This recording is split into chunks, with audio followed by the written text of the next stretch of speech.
Андан кийин пайгамбарыбыз айтты. Кудай Таала мисалы үчүн могу асман боло турган болсо, бирөөсү жер, мына. Биз асман менен жердин ортосунда жүрөбүз да. Жерде жүрөбүз. Жерден деди пайгамбарыбыз. Кудай Таала адамга бир чынжырды байлап койгон. Бул жагынан илип койгон мисалы үчүнчү. Эми бул жактан дагы.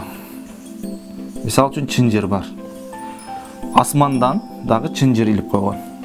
Эми эгерде бул текеберденип баштаса деди, өзүн бийик көтөрүп баштаса, бул жака. Өзүн бул жака көтөрө баштаса, Кудай Таала дейт, муну чынжыр менен тартат, ылдыйга тартат. Анын деңгээлин Кудай түшүрүп коет. Түшүнөрү? Анын деңгээлин түшүрүп коет. Эми бул өзүнү ылдый кармап, өзүнү кичипейил алып, жөнөкөй ала турган болсо, Кудай Таала дейт, эми муну өзүнү ылдый сезгендиги үчүн, тескерисинче бул жака кетти да.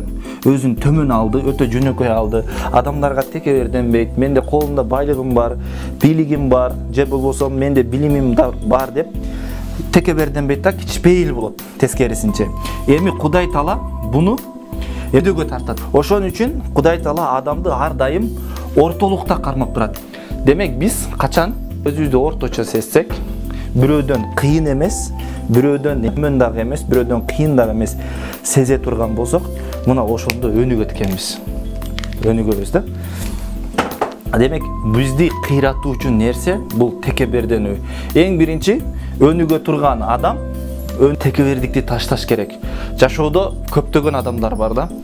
Бир нерсени октайын десең, мен көптү көрүп көрдүм. Мен көптү көрүп койдум. Мага ушунча көргөнүм деле жетишет дейт да. Мисалы үчүн же болбосо окумуштууну окутпа. Мен көп нерсени билем дейт да. Адамдын ичинде ушундай сезимдерден, мисалы үчүн өтө билимдүү адамдар алар тынч жүрүшөт да. Билимдүү адамдар болсо, алар эч качан мактанбайт. Бирок суроо берген мезгилде сага сени канааттандыра турган жоопту берет. Мына ошон үчүн жана билсеңер, куш учуп көтөрүлө баштаганда, бул бийикте уча баштаганда куш муну жердеги адамдар кичинекей көрүнүп калат экен да. Жердеги адамдар кичинекей көрүнөт экен. Бул куш айтат, куш өйдөдөн караса, булар кичинекей көрүнөт да. Куш айтат экен, мен өтө бийикмин, мен кыйынмын дейт экен. Мен кыйынмын деп кушта текебердик болот экен. Эми сен тескерисинче кушту карасаң эмне болот куш? Ал деле өтө кичинекей көрүнөт да. Ошон үчүн текеберденген адамдар, өзүн кыйын сезген адамдар эч качан өнүгө албайт. Демек, биринчи өнүгүүнүн эң алгачкы бул талап кылынуучу нерсе, бизден талап кылынуучу нерсе кыйынсынууну ташташыбыз керек. Качан биз өнүгөбүз, качан мен көп нерсени билбейм, дагы билишим керек деп аракет кылсак, мына ошондо өнүгөбүз да. Мен билбейм, дагы билишим керек, көбүрөөк билишим керек. Эгерде мен билдим десек, анда биз ушул жерден уткурабыз. Пайгамбарыбыздан эмне деди? Алым ким, окумуштуу ким десе, окумуштуу бул эмне деген? 1000 окумуштуу болсо деле өзүнө эч качан мен билдим деп айтпайт да. Билдим деген сөз бул адамды кыйратуучу сөз. Бул мен билем деген сөз адамды кыйрата турган сөз.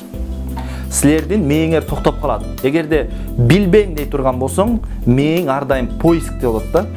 Мээң изилдейт. Ушул нерсени менин кожоюнум билбейт экен, мен ушуну издеп таап берейин деп мээ изденет.